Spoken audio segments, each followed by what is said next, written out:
আজি ৰাণীক লৈ গৈ আছোঁ আমি ষ্টেৰিলাইজেশ্যনৰ কাৰণে। প্ৰথমে তাইৰ মুখখন বান্ধিলোঁ। এনেইতো তাই একদম এগ্ৰেছিভ নহয়, কিন্তু এনেকুৱা ক্ষেত্ৰত য'ত নেকি আমি টানি উঠাই লৈ যাম গাড়ীত, তেতিয়াহ'লে তাই অকণমান মানে দেখাব পাৰি কিবা এটা। চ' সেইটো কাৰণে আমি কোনো ৰিস্ক লোৱা নাই।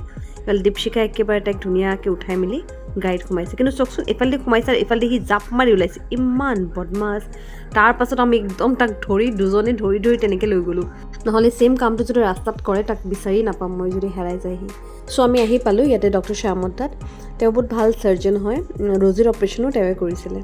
অপাৰেশ্যনটো হৈ থকাৰ সময়ত ছাৰে ক'লে যে ওচৰতে 1 মিনিট ডিষ্টেঞ্চত ওজন বজাৰ পাৰ্কটো খুলিছে, যিহেতু আপোনালোকে গৈ আহিব পাৰে, এণ্ট্ৰি ফ্ৰী চলি আছে এতিয়া। বিকজ অপাৰেশ্যনত হাফ এন আৱাৰমান লাগে আৰু এনেষ্টেচিয়া দিয়ে যিহেতু, মানে তাইক হোচ অহাৰ কাৰণে আকৌ এনাডাৰ মানে half an hour to 45 minutes লাগে।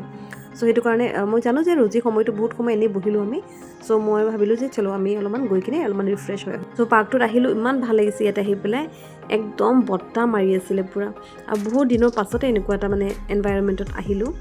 চ' আহি পেলাই ভাল লাগিলে বাৰু। ত' আমি আহি পেলাই ইয়াতে ভালেই লাগিলে, ফটো চটো উঠিলোঁ, অলপমান ভিডিঅ' শ্বুট কৰিলোঁ, বতাহ চতাহ খালোঁ, নেচাৰেল এয়াৰ। তাৰপাছত আমি অলপমান পাছত ওলাই দিলোঁ। ওলাই পেলাই ইয়াতে আহি পেলাই চাওঁ তাৰ অপাৰেশ্যনটো হৈ গ'ল। অপাৰেশ্যনটো ভালে হৈ গ'ল, কিন্তু এতিয়াও হোচ অহা নাই তাই।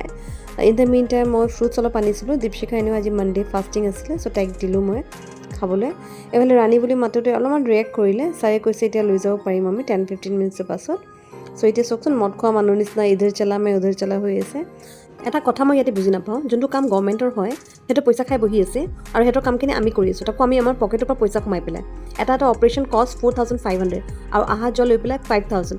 এটা ডগত 5000কৈ আমি পে' কৰি আছোঁ, জাষ্ট ষ্টেৰিলাইজেশ্যনৰ নামত। আজি কেছটোত মই নচাতক থেংকছ বুলি ক'ম। সি আমাৰ বিল্ডিঙৰে হয় আৰু সি এটা ডগ লাভাৰ হয়। ৰাণী ৰজিকো বহুত মৰম কৰে। চ' সি অলপ কণ্ট্ৰিবিউশ্যন কৰিছে কাৰণে এইটো পচিবল হৈছে, নহ'লে মোৰ অকলে কাৰণে মোৰ অলপমান দিগদাৰ হৈ গ'লে হয়। শিখাও মোক বহুত হেল্প কৰিছে আজি, তাই নহ'লে আজি মই অকলে এনেকৈ নোৱাৰিলোঁ হয়।